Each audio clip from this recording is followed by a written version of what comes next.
G'day everyone, welcome back to my channel. I'm Adelaide. Today I'm going to be talking about the fan fiction that I've read over April-May. So the first one that I've read is The Bone Man by Inspiration Assaulted, which is available on both fanfiction.net and AO3. The main ships for this one are Harry with RobSt and Lestrange, Harry with Draco, Draco with Theodore Nott, and Voldemort with Barty Crouch Jr. The rating for the story is M on FFN or teen and up audiences on AO3. There are 3 chapters which span 56,445 words and the story is complete. So the summary as provided by the author is Harry Potter disappears at the end of this 5th year. The light thinks he's dead. They're right in a way, but also so very, very wrong. What has the boy who was once Harry Potter become? This is vague, but it does describe the story accurately. The warnings that I would give for this story would be torture, graphic violence, medical trauma, references to child abuse, adult-teen relationships, and abduction. So if any of those things are going to be a problem for you, this is a story you would need to skip over. It is a dark Harry story. Some other tags and themes and tropes that I would associate with it are powerful Harry. Harry is a Dementor Lord. They call him the Wizard Lord, but he basically rules over the Dementors. They still have their own king, but he defers to Harry most of the time. Abused Harry. Scarred Harry. Harry takes on a new identity. Lord Gallus Hadrian Black, and then later on Gallus Hadrian Riddle Black.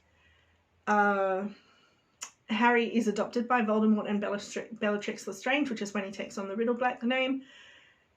He does runes. They are a very big part of the story.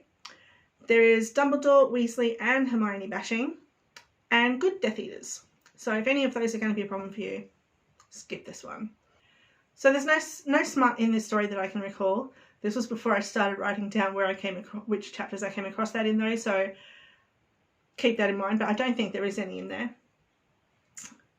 The timeline for the story is established very early in the summary, so you're not going in there not knowing when you're at. The first sentence is, Albus Dumbledore paced his office. So quite ambiguous, you don't know why he's pacing, but if you remember the films and the books, it says that he's always pacing, so it could just be a normal day. It could be some really good reason why he's pacing, some disaster. The romance in this story is understated.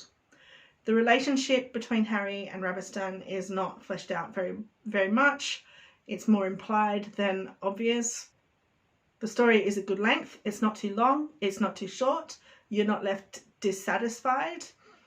It has a satisfying ending as well. Some of the negatives from the story: it could have delved more into the bone man and necromancy aspects of Harry's new persona. They weren't touched on very much past the first third of the story. Also, I am not a fan of idiot Dumbledore. Dumbledore, regardless of whether you see him as a good guy or a bad guy, is not an idiot. He is incredibly intelligent, but for some reason, when Harry introduced himself as Riddle Black, he didn't recognise the name Riddle. It needed to be pointed out to him by Harry who his father is. And so that's something I wasn't quite a fan of. Some of the positive aspects of the story, they definitely outnumber the negatives.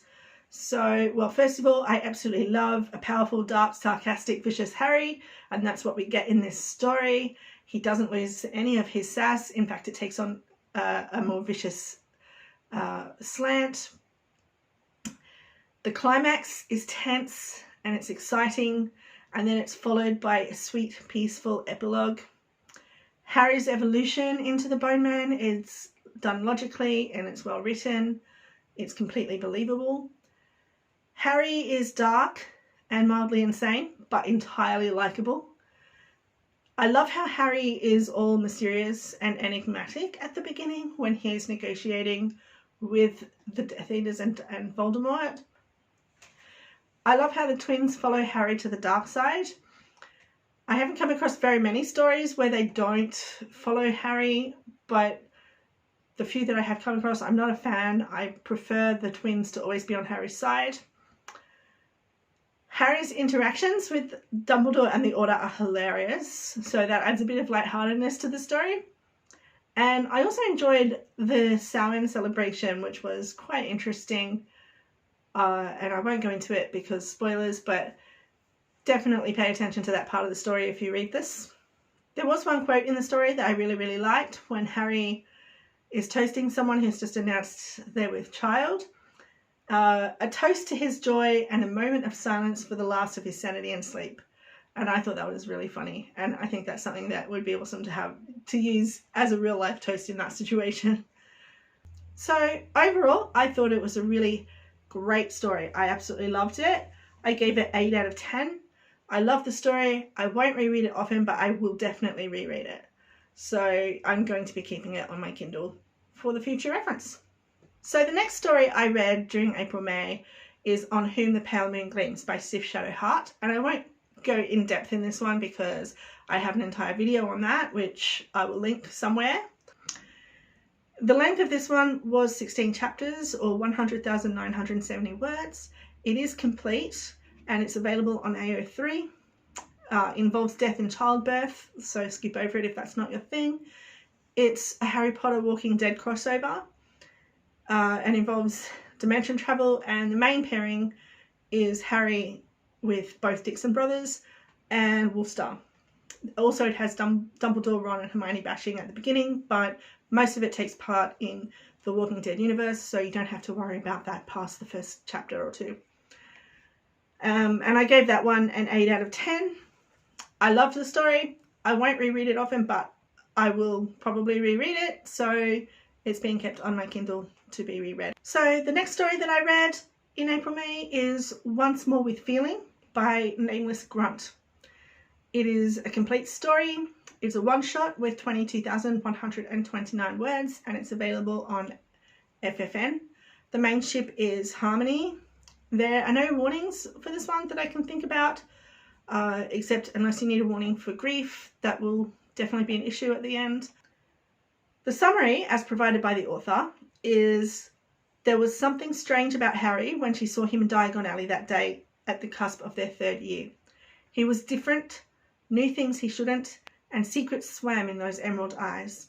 She felt her shoulders quake when he looked at her, really looked at her, and took her smaller hands in his calloused own.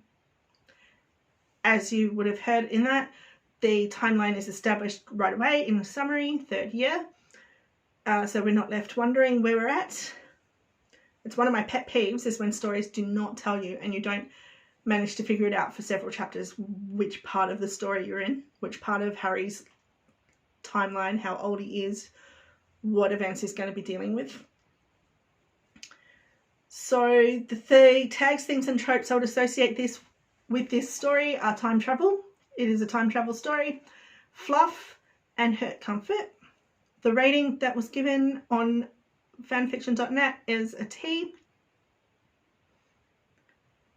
The first sentence of the story is, September came with a crisp chill as the fall wind broke through the winding alleyways of Diagon Alley. The story is Harmony. It is a beautiful love story.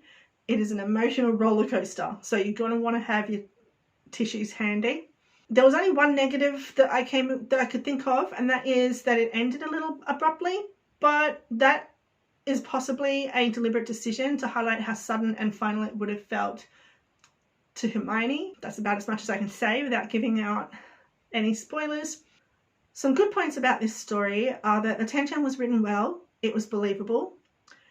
It has a melancholy, poignant but sweet air about it, except for a few places where you're deliberately pulled out of that sort of melancholy sweetness. And it was refreshing to read a time travel story from the other side of things. So the story is told from Hermione's point of view, not Harry's. Harry's the one that time travelled. So it's quite interesting. Most time travel stories, you're seeing it through the time traveller's point of view. And this time we're seeing it from the other end. And that was made for a very interesting story. And it also added to the poignancy of the story, I felt. So I gave this story a 9 out of 10. It was difficult to put down. I was thoroughly entertained. I will definitely be rereading it, and I most definitely recommend it, even if you aren't normally a Harmony fan, which I actually don't have a one true pairing. I like to read lots of different pairings, but I think even someone who isn't necessarily a Harmony fan would probably enjoy this story as well. So the final story that I finished in April-May is Magically Binding Contract by Chelonie. It is a complete story. It has 2 chapters, 1,191 words, so it's not overly long. It's available on AO3. There are no ships or warnings that I need to give for this. The summary, as provided by the author, is the Goblet of Fire creates a magically binding contract, which means Harry must compete or lose his magic. Hermione takes this to the logical conclusion. So the story was inspired by The Shock of It All by Faye WM. I felt the story could have been done better. So some of the negatives were that chapter 1 was a little bit meh. It wasn't gripping. It didn't hold my attention. I really only just sort of pushed through it. If it hadn't been such a short story, I probably would have DNF'd it. It wasn't as funny as other crackfics I've read. And yes, that's the only tag or trope I would really associate with this is crackfic. Some good aspects of it is chapter 2 was slightly amusing. The candy contest was mildly interesting. I feel like this story could have been done better. The first sentence of this story is, so you're saying you have no choice but to compete in this competition. The story is rated general audiences on AO3. And I gave it a 6 out of 10. I was whelmed. Not overwhelmed, not underwhelmed, just whelmed.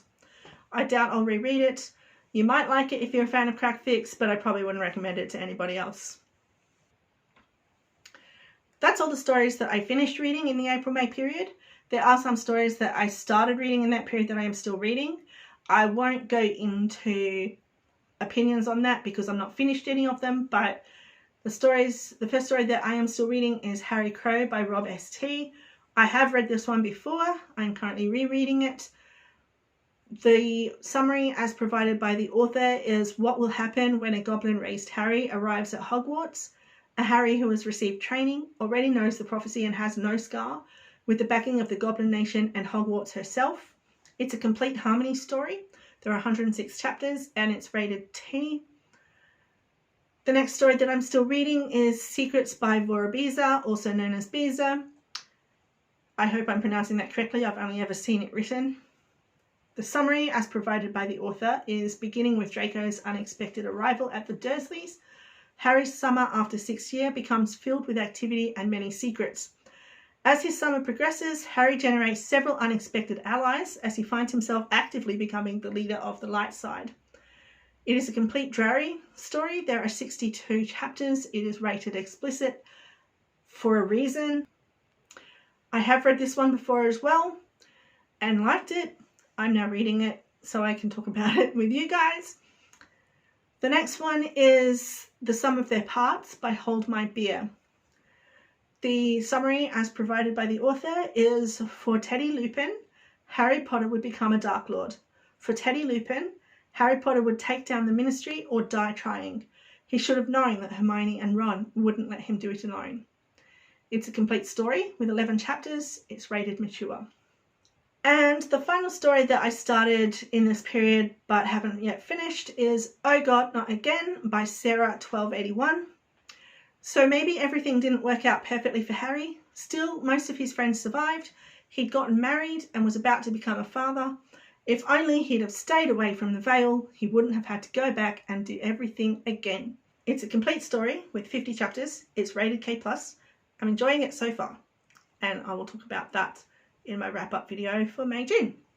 So that's all for the April-May period. If you're interested in fan fiction, particularly Harry Potter fan fiction or Walking Dead, you might want to check out my review of On Whom the Powman Gleams, which is up in the corner. But for now, that's all I have to speak about, so I will see you next time. Bye!